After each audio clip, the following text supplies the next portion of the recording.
Welcome to Dishari exam guide. প্রিয় শিক্ষার্থী বন্ধুরা, তোমরা যারা ক্লাস 10-এ পড়ছো তাদের জন্য এই ভিডিওটিতে আলোচনা করতে চলেছি ক্লাস 10-এর geography model activity task part 8-এর সম্পূর্ণ নতুন প্রশ্নের উত্তর। যে প্রশ্নে তোমাদের বাড়িতে পরীক্ষা হবে সেই প্রশ্নের উত্তর নিয়ে আমি হাজির হয়ে গেছি বন্ধুরা। তাই দেরি না করে ঝটপট তোমরা খাতা কলম বের করে নাও আর এই প্রশ্নের উত্তরগুলো লিখে নাও। তার আগে অবশ্যই চ্যানেলটি সাবস্ক্রাইব করে নিও ও পাশে থাকা বেল বাটনে ক্লিক করে দিও। আর যারা ইতিমধ্যেই চ্যানেলটি সাবস্ক্রাইব করে নিয়েছো তাদেরকে অসংখ্য ধন্যবাদ জানিয়ে শুরু করছি প্রশ্নের উত্তরগুলো। প্রথমে দেখে নাও, এখানে 9টি এমসিকিউ আছে, 9 মার্ক। অবরোহণ প্রক্রিয়ায় সৃষ্ট একটি ভূমিরূপ হলো অপশান গ গিরিখাত। তোমরা সম্পূর্ণ বাক্যে লিখবে এইভাবে উত্তর। অবরোহণ প্রক্রিয়ায় সৃষ্ট একটি ভূমিরূপ হলো গ গিরিখাত। 1-2, হিমবাহ ও পর্বতগাত্রের মধ্যে সৃষ্ট সংকীর্ণ ফাঁক হলো বার্গস্রুন্ড। অপশান খ ইজ দ্য রাইট অ্যান্সার। তোমরা সম্পূর্ণ বাক্যে কিন্তু উত্তরটি লিখবে। ঠিক দেখো আমি যেভাবে লিখে দিয়েছি উপরে। 1-3, ঠিক জোড়াটি নির্বাচন করো। খ পুদুচেরি কেন্দ্রশাসিত অঞ্চল। 1-4, ঠিক জোড়াটি নির্বাচন করো। দেখো এখানে বালিয়াড়ি বায়ুর সঞ্চয় কাজের ফলে সৃষ্টি হয়। 1-5 নম্বর প্রশ্ন দেখে নাও, ক্রান্তীয় চিরহরিতরণ্যের উদ্ভিদের অন্যতম একটি বৈশিষ্ট্য হলো অপশান গ উত্তর, উদ্ভিদের ডালপালা একসঙ্গে যুক্ত হয়ে চাঁদোয়া সৃষ্টি করে। 1-6 নম্বর প্রশ্ন দেখে নাও, অতি বিরল জনঘনত্বযুক্ত একটি রাজ্য হলো উত্তর ঘ is the right answer, Sikkim. 1-7 নম্বর প্রশ্ন, আরোহণ প্রক্রিয়ায় সৃষ্ট একটি ভূমিরূপ হলো অপশান গ ইজ দ্য রাইট অ্যান্সার, বালিয়াড়ি। 1-8 নম্বর প্রশ্ন দেখো, ঠিক জোড়াটি নির্বাচন করো। উত্তর গ উত্তর দেখে নাও, আন্দামান নিকোবর দ্বীপপুঞ্জের চিরহরিত বৃক্ষ মেহগনি। 1-9 নম্বর প্রশ্ন ও তার উত্তর দেখে নাও, ভারতের রুড় বলা হয় খ দুর্গাপুরকে। দেখো 2 দাগে কি বলেছে, শূন্যস্থান পূরণ করো। 3টি আছে, 3 মার্ক। বায়ুর ঘর্ষণ প্রক্রিয়ায় বালি ও পলিকণা এক স্থান থেকে অন্য স্থানে অপসারিত হয়। 2-2, কাশ্মীর উপত্যকা পীরপাঞ্জাল ও উচ্চ হিমালয় পর্বতশ্রেণী দ্বারা বেষ্টিত। 2-3, উত্তর পূর্ব মৌসুমী বায়ুর প্রভাবে ভারতে শীতকাল প্রায় শুষ্ক প্রকৃতির হয়। 3 দাগে দেখো, বাক্যটি সত্য হলে ঠিক, অসত্য হলে ভুল লেখো। 3 মার্ক, প্রত্যেকটিতে 3 করে 3। 3-1, নদী খাতে অবঘর্ষ প্রক্রিয়ায় সৃষ্ট গর্তগুলি হল মন্থকূপ। ঠিক। 3-2, ভারতের উপকূল অঞ্চলে দিনের বেলা স্থলবায়ু প্রবাহিত হয়। উত্তর ভুল। 3-3, শুষ্ক ও উষ্ণ আবহাওয়া চা চাষের পক্ষে আদর্শ। এটিও ভুল। তাহলে ঠিক ভুল ভুল। এবার দেখে নাও, স্তম্ভ মেলাতে হবে। এখানে 4টি প্রশ্ন আছে স্তম্ভে, এই 3টি প্রশ্ন আছে 3 মার্ক। 3টি প্রশ্ন 3 মার্ক। 4-1, বিশুদ্ধ কাঁচামাল। উত্তর তুলা। 4-2, মালাবার উপকূল। উত্তর হবে কয়াল। 4-3, হিমবাহ। উত্তর হবে ক্রেভাস। এবার দেখো এখানে 5 দাগে 4টি প্রশ্ন আছে, 2 করে 8। 6 দাগে 3টি প্রশ্ন আছে, 3 করে 9 এবং 7 দাগে 3টি প্রশ্ন আছে, 5 করে 15। প্রথম দেখো 5-1, পলল বেজনী কেন পর্বতের পাদদেশে সৃষ্টি হয়? উত্তর, পলল বেজনী পর্বতের পাদদেশে সৃষ্টির কারণ, পার্বত্য অঞ্চল পার হয়ে নদী যখন সমভূমিতে নেমে আসে তখন ভূমির ঢাল হঠাৎ কমে যায়। নদীর বহন ক্ষমতা ও স্রোতের বেগ উভয়ই হঠাৎ কমে যায়। ফলে নদী উপত্যকায় নদীবাহিত শিলাখণ্ড, পলি, বালি, নুড়ি, কাঁকর প্রভৃতি জমতে থাকে। কালক্রমে 3 কোণ বিশিষ্ট শঙ্কু আকৃতির পলি গঠিত ভূমি বা পলল বেজনীর সৃষ্টি হয়। তাহলে উদাহরণ দেখে নাও, গঙ্গা নদীর সমভূমি প্রবাহে হরিদ্বার ও ঋষিকেশের কাছে বহু পলল ব্যজনী দেখা যায়। পাশের 2 নম্বর প্রশ্ন দেখে নাও। ভারতের পশ্চিম বাহিনী নদীগুলির মোহনায় বদ্বীপ গড়ে ওঠেনি, ভৌগোলিক কারণ ব্যাখ্যা করো। উত্তর, দক্ষিণ ভারতের অধিকাংশ পূর্ব বাহিনী বা বঙ্গোপসাগরে পতিত নদীগুলির মোহনায় বদ্বীপ থাকলেও পশ্চিম বাহিনী বা আরব সাগরে পতিত নদীগুলির মোহনায় কোনো বদ্বীপ নেই। এর কারণ দেখে নাও। 1, অধিকাংশ নদী ক্ষুদ্র বলে নদীর জলে পলি কম থাকে।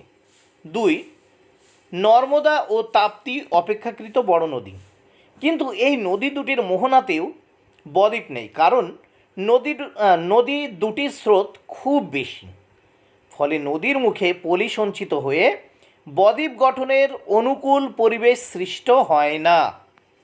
3 নম্বর পয়েন্ট দেখে নাও। নদী দুটির উপনদীর সংখ্যাও কম, ফলে পলি বালি ও নদীর জলে কম আসে। 4 নম্বর পয়েন্ট দেখে নাও। কাম্বে উপসাগরের যে অংশে নদী দুটি এসে মিশেছে সেখানে সমুদ্রের তলার ঢাল খুব বেশি, ফলে পলি সঞ্চিত হয় না। এবার পাশের 3 নম্বর প্রশ্নের উত্তর দেখে নাও।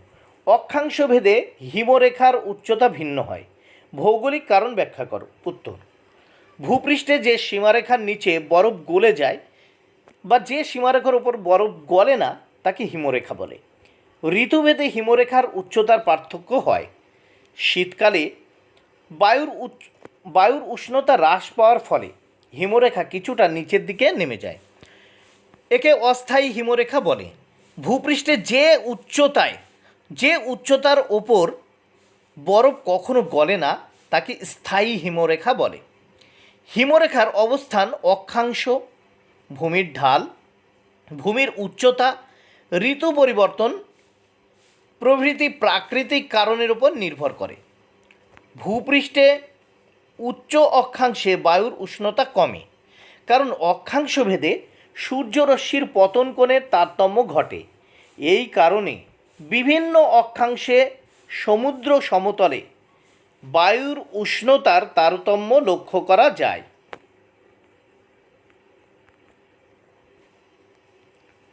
উচ্চ অক্ষাংশ বিশিষ্ট অঞ্চলে হিমরেখা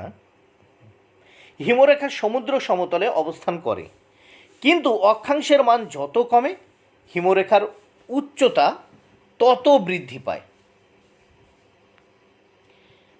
4 নম্বর প্রশ্ন দেখে নাও। ভারতের জলবিভাজিকা উন্নয়নের 2টি উদ্দেশ্য লেখো। নিষ্কাশনী রেখা বরাবর নির্দিষ্ট অঞ্চলে বৃষ্টির জল সংগ্রহ ও সংরক্ষণের জন্য বিভিন্ন কাঠামো নির্মাণ করা, যা প্রকল্পের বিভিন্ন জায়গায় জলের সমবন্টন ঘটাবে। 2 নম্বর পয়েন্ট দেখে নাও। পরিবেশ বান্ধব অবস্থা তৈরির জন্য কর্ষণযোগ্য জমিতে শস্য উৎপাদনের ব্যবস্থাপনা এবং অকর্ষণযোগ্য জমিতে উদ্যান ফসল চাষ, বনায়ন, সামাজিক বনায়ন, ভূমি ও জল সংরক্ষণের উপযোগী বিভিন্ন গুল্ম, ঘাস, বাঁশ, শিম্বি গোত্রীয় উদ্ভিদ লাগানোর ব্যবস্থা করা এবং উচ্চতা ভিত্তিক ঢালু জমিতে সবুজ বেড়া ও সবুজ আচ্ছাদনযুক্ত ঢালের আড়াআড়ি বাদ দেওয়ার কাজ। এরপর 3 নম্বর পয়েন্ট দেখো, প্রাকৃতিক ভারসাম্যতা পুনরুদ্ধার করা। 4 নম্বর, অনুর্বর পতিত জমিকে ভূমিক্ষয় থেকে বাঁচিয়ে বিভিন্ন ব্যবস্থাপনার মাধ্যমে পুনরুজ্জীবিত করা। 5 নম্বর পয়েন্ট, বৃষ্টি নির্ভর এলাকাকে বিভিন্ন বিপর্যয় যেমন খরা, বন্যার প্রভাব থেকে রক্ষার উদ্যোগ।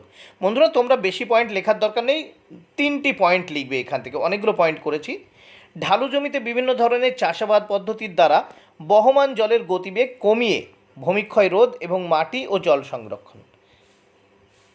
7 নম্বর পয়েন্ট, বৃষ্টি নির্ভর এলাকা এবং সেচযুক্ত এলাকার মধ্যে বৈষম্য দূর করা বা কমানো।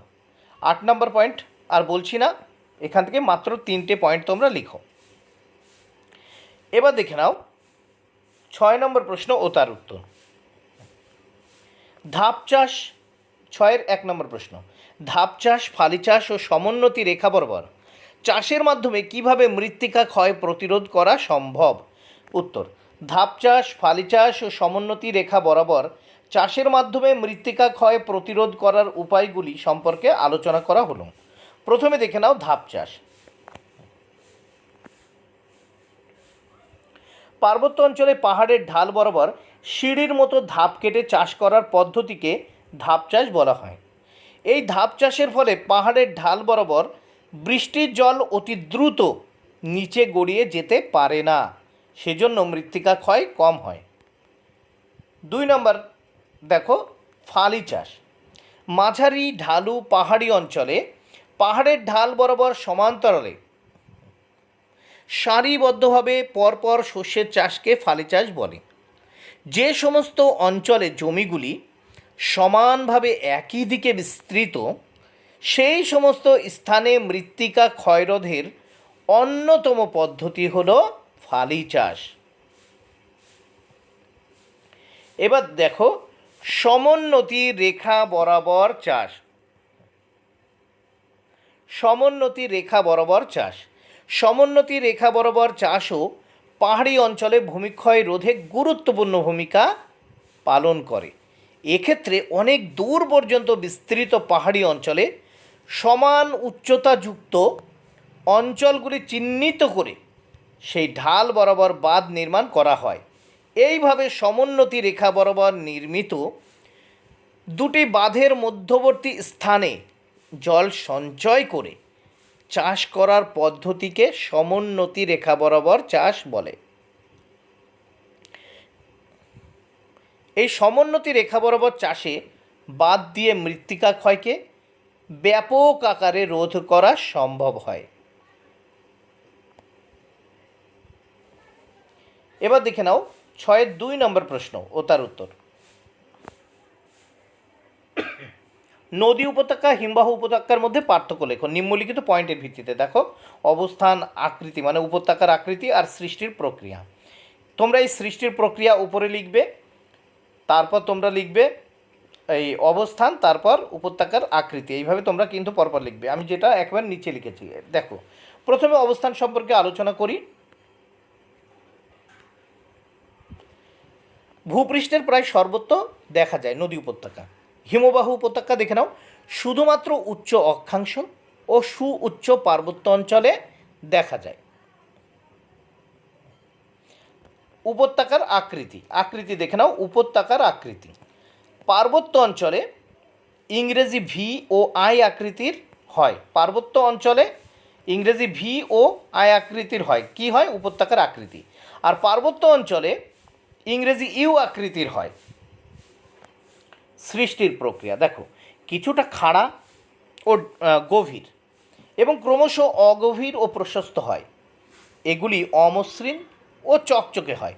এবার দেখো হিমবাহ উপত্যকা অত্যন্ত খাড়া, গভীর এবং সর্বত্র একই রকম থাকে। এগুলি খুবই মসৃণ ও চকচকে হয়। 6-3 নম্বর প্রশ্ন দেখে নাও। হিমালয় পর্বতমালা কিভাবে ভারতীয় জলবায়ুকে নিয়ন্ত্রণ করে? উত্তর। ভারতের উত্তরে বিশাল আকার প্রাচীরের মতো দাঁড়িয়ে থাকা হিমালয় পর্বত ভারতের জলবায়ুকে নানাভাবে নিয়ন্ত্রিত করে। 1. শৈলক্ষেপ বৃষ্টি। জলীয় বাষ্পপূর্ণ দক্ষিণ পশ্চিম মৌসুমী বায়ু সুউচ্চ হিমালয় পর্বতে বাধা পেয়ে গঙ্গা ব্রহ্মপুত্র সমভূমিতে প্রচুর শৈলক্ষেপ বৃষ্টিপাত ঘটায়। 2. শীতল বায়ুকে বাধা প্রদান। হিমালয় পর্বত শীতকালে সাইবেরিয়া থেকে আগত প্রবল শীতল বায়ুর হাত থেকে ভারতকে রক্ষা করে। 3 নম্বর পয়েন্ট দেখে নাও। পশ্চিমী ঝঞ্ঝার প্রভাব। উত্তর পশ্চিম দিকে হিমালয়ের বিশেষ রূপ বক্রতার জন্য পশ্চিমী ঝঞ্ঝার প্রভাব পূর্ব দিকে বেশি ছড়াতে পারে না।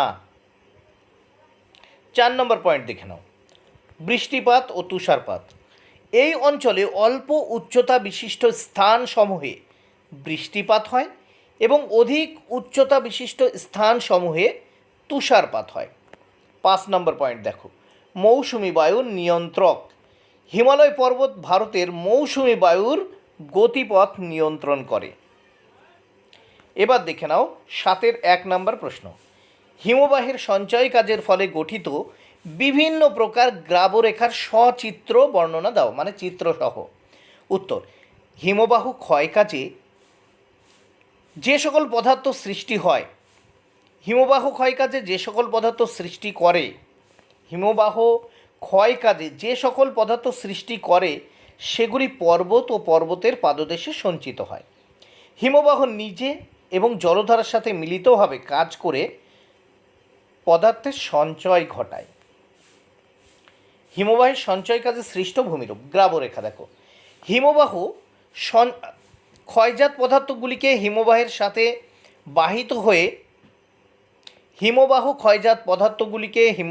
বাহিত হয়ে উপত্যকার বিভিন্ন অংশে সঞ্চিত হয়। এরূপ সঞ্চয়কে গ্রাবরেখা বলে। অবস্থানের ভিত্তিতে গ্রাবরেখা বিভিন্ন প্রকারের। প্রথমে দেখো পার্শ্ব গ্রাবরেখা। হিমবাহ পদার্থকে ঠেলে এগিয়ে নিয়ে যাওয়ার সময় দুই পাশে পদার্থ সঞ্চিত হয়ে সৃষ্ট গ্রাবরেখা হলো পার্শ্ব গ্রাবরেখা। প্রান্ত গ্রাবরেখা। দেখো, হিমবাহ যেখানে এসে শেষ হয় অর্থাৎ গলে যায় সেখানে পদার্থ সঞ্চিত হয়ে সৃষ্ট হয় প্রান্ত গ্রাবরেখা, মানে ক্ষয়িত পদার্থ। ঠিক আছে, এবার দেখো ভূমি গ্রাবরেখা। হিমবাহের তলদেশে পদার্থ সঞ্চিত হয়ে সৃষ্ট গ্রাবরেখা হলো ভূমি গ্রাবরেখা। অবিন্যস্ত গ্রাবরেখা। হিমবাহের অগ্রভাগে ইতস্তত বিক্ষিপ্ত গ্রাবরেখা হলো অবিন্যস্ত গ্রাবরেখা। বলয়ধর্মী গ্রাবরেখা। দেখো, বলয় আকারে মানে আংটির আকারে সঞ্চিত গ্রাবরেখা হলো বলয়ধর্মী গ্রাবরেখা। স্তরায়িত গ্রাবরেখা।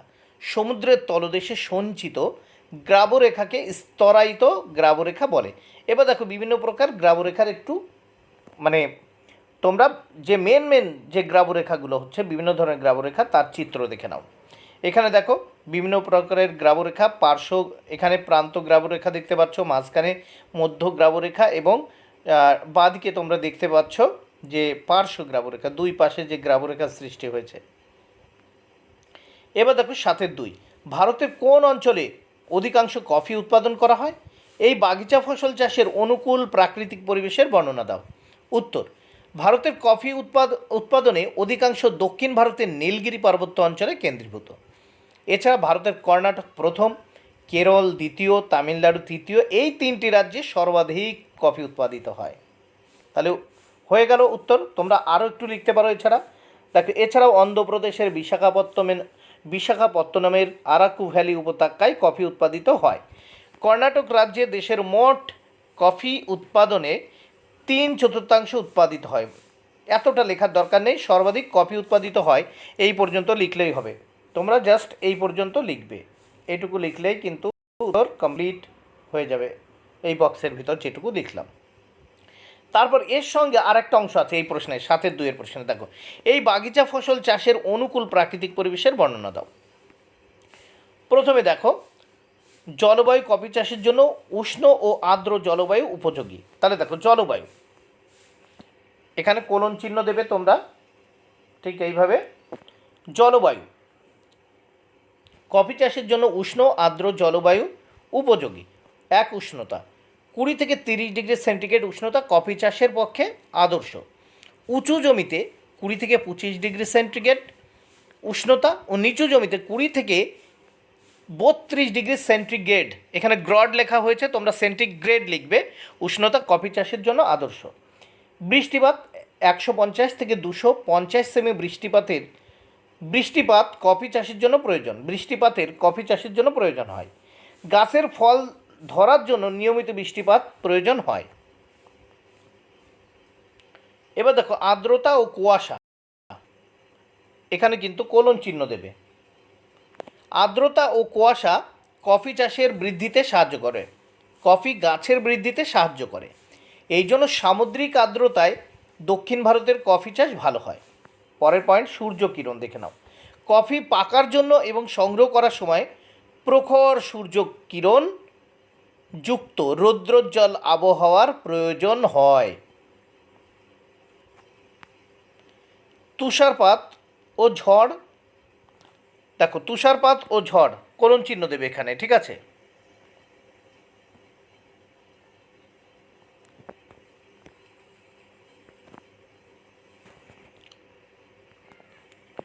তাহলে তুষারপাত ও ঝড় কফি গাছের ক্ষতি করে, তাই ঝড় ও তুষারপাত মুক্ত আবহাওয়ার প্রয়োজন হয়। এবার দেখো 2 মৃত্তিকা মৃদু অম্লধর্মী হিউমাস সমৃদ্ধ ও লৌহ পটাশযুক্ত উর্বর লাল দোআঁশ পটাশযুক্ত লাল দোআঁশ মৃত্তিকা কফি চাষের জন্য আদর্শ। জমির প্রকৃতি দেখো, গাছের গোড়ায় জল দাঁড়ালে কফির ক্ষতি হয়, তাই পাহাড়ি ঢালু জমি কফি চাষের জন্য উপযোগী। দক্ষিণ ভারতের পাহাড়ি অঞ্চলে এই জন্য কফি চাষ ভালো হয়। ছায়া প্রদানকারী বৃক্ষ দেখে নাও, প্রত্যক্ষ সূর্যকিরণ কফি চাষের পক্ষে ক্ষতিকর, তাই কফি বাগানগুলিতে কলা ভুট্টা প্রভৃতি ছায়া প্রদানকারী বৃক্ষ লাগানো হয়।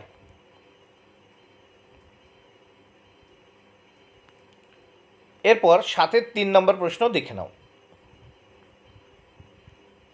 ভারতীয় জনজীবনে নগরায়নের নেতিবাচক প্রভাবগুলি উল্লেখ করো। উত্তর, ভারতীয় জনজীবনে নগরায়নের নেতিবাচক প্রভাবগুলি হল: 1. অপরিকল্পিত নগরায়ন, জনসংখ্যা বৃদ্ধির চাপে ভারতের শহরগুলি অপরিকল্পিত ও অনিয়ন্ত্রিতভাবে বৃদ্ধি পাচ্ছে। 2. শহরমুখী প্রবণতা, উন্নত জীবনযাত্রা ও নানা সুযোগ সুবিধার আশায় মানুষের গ্রাম থেকে শহরমুখী হওয়ার প্রবণতা বাড়ছে। এর ফলে শহরে জনবিস্ফোরণ ও নানা সমস্যার সৃষ্টি হচ্ছে। 3 নম্বর পয়েন্ট দেখো, পরিকাঠামোর অভাব, সুনির্দিষ্ট পরিকল্পনা না থাকায় বসতি, পরিবহন, স্বাস্থ্য, জল নিকাশি, শিক্ষা প্রভৃতি নানা পরিকাঠামোগত সমস্যা দিনে দিনে বাড়ছে। 4 নম্বর পয়েন্ট, বস্তির প্রসার, গ্রাম থেকে আগত বিপুল সংখ্যক মানুষের প্রয়োজনে শহরে বস্তির বৃদ্ধি ঘটছে। 5 নম্বর পয়েন্ট, বিদ্যুৎ, প্রয়োজনের তুলনায় বিদ্যুতের ঘাটতি ভারতের বেশিরভাগ শহরের উল্লেখযোগ্য সমস্যা। বন্ধুরা, ভিডিওটি ভালো লাগলে অবশ্যই লাইক, কমেন্ট ও শেয়ার করো। Thank you very much. Keep watching my channel and my video.